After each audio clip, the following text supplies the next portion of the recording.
teman-teman, menurut Kopi Pahit itulah yang disampaikan Priyo, itulah kejadian yang sebenarnya. Murni, kalau tidak tahu murni, original. Tidak perlu lagi diterjemahkan. Tidak perlu lagi Anda menerjemahkan, menafsirkan. Itulah original. Original. Nah, anehnya lagi ketika Priyo menyampaikan ini yang di layar ini, Priyo ini tidak izin atau tidak memberitahu pengacaranya. Pengacara itu sampai di konferensi pers itu ngomong, saya tidak tahu, itu idenya mereka sendiri. Lu pengacaranya lu nggak tahu. Padahal kan pengacara atau kuasa hukum ini kan mewakili kliennya, tapi nggak tahu. Itu disampaikan, ada kok di media itu. Silahkan dicari-cari aja lah. Ada di media. Nah, dia nggak tahu. Kalau nggak tahu artinya kalau saya tidak tahu bagaimana kelakuan istri saya, berarti sudah saling nggak percaya. Ya artinya nggak dipercaya ketika itu. Oke. Saya ingin tahu apa yang diucapkan dalam surat itu. Bang Ai masih ada, Bang Ai? Iya, Mister. Bang Ai nyimak nggak apa yang dinyatakan Priyo ketika itu, Ya, pernyataannya? sedikit. Ya, Beberapa masih ingat intinya. ya silakan. Ya, pada prinsipnya Rio menolak cerita terkait bahwa pembunuhan ini dilakukan oleh 2 orang. Jadi dia bercerita ada 4 orang lain yang terlibat. Berawal dari cerita apa istilahnya ajakan untuk kerja ya ketika bertemu di apa itu namanya Kulcim ya, kuliner Cimanuk di daerah Indramayu. Kemudian Ririn itu antara Ririn, Priyo dan Aman Yani ketemu di Kulcim. Nah, Ya, kemudian Priyo ditawari kerja untuk menagih hutang.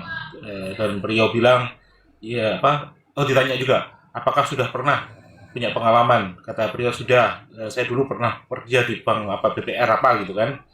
Kemudian, oke, kalau gitu nanti saya ikut kerja. Tapi berikutnya si Ririn diminta pergi beli lamongan, nasi lamongan ya.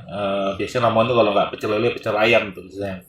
Nah, kemudian Rin pergi karena lokasi pecel ayam itu cukup jauh dan Kulcim itu nggak jual makanan besar, hanya jajanan dan minuman sama mini gitu modelnya. Jadi ya Rin harus beli nasi agak jauh.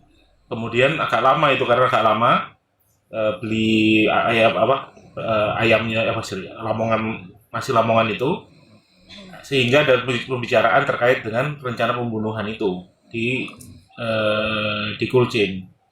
Kemudian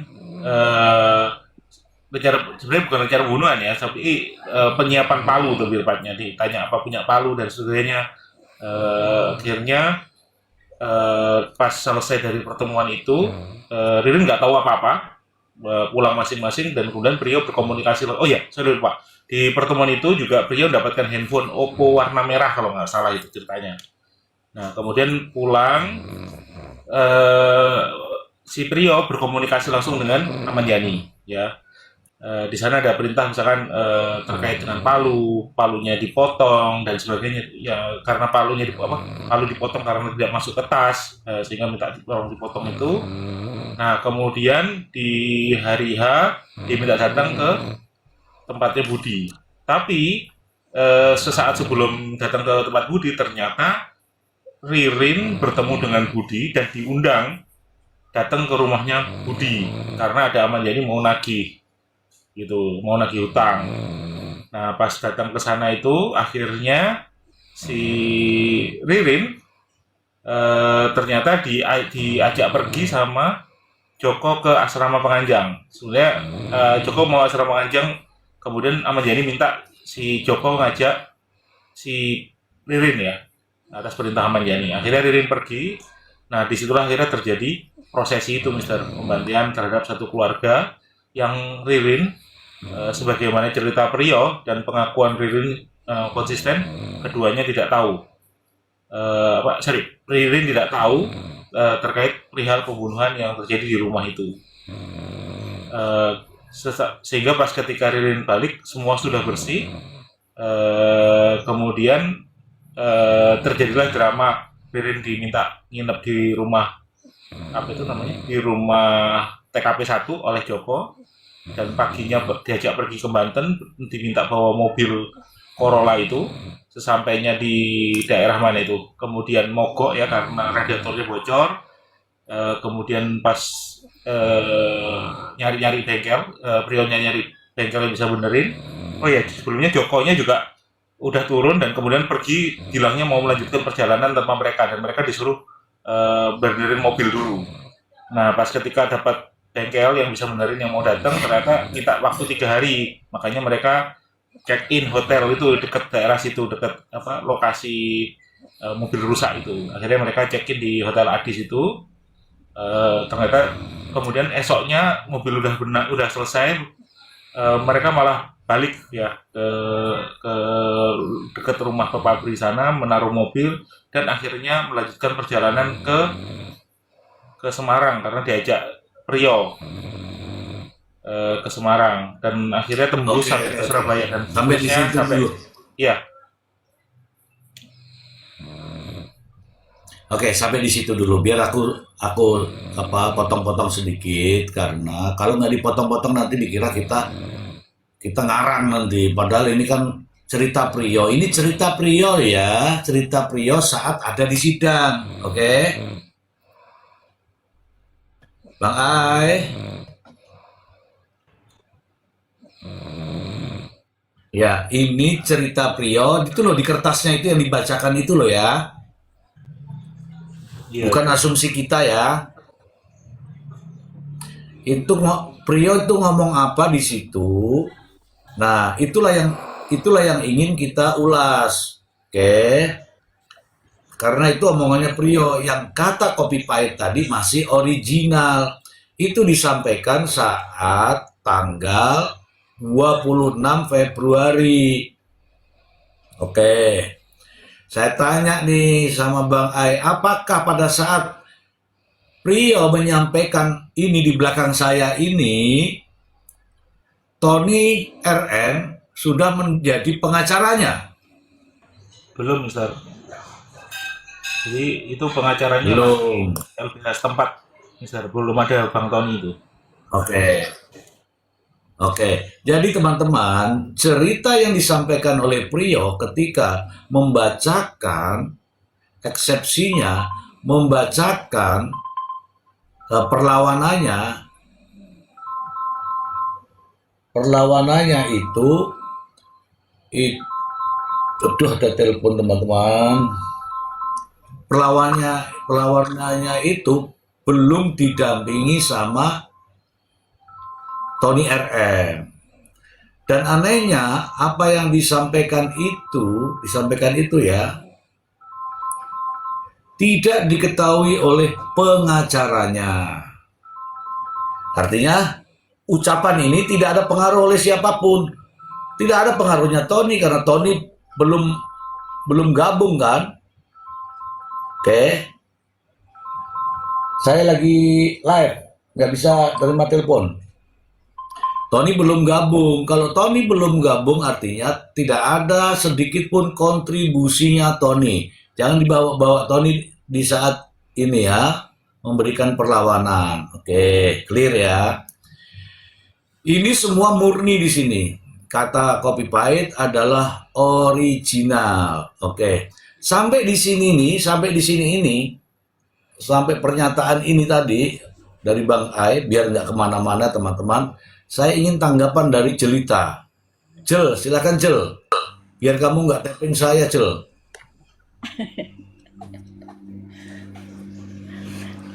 Mister, saya lewat dulu, Mister. Ada yang lagi beli es batu, saya lagi nimbangin, Mister. Izin, Mister. Waduh. Iya gini gitu. Ada yang begitu ya, tidak omong malah jualan. Oke, saya lanjutkan saja ya. Artinya di sini tidak ada pengaruhnya, tidak ada kontribusinya. Jadi tidak bisa menyebut nama Tony karena Tony belum jadi pengacaranya.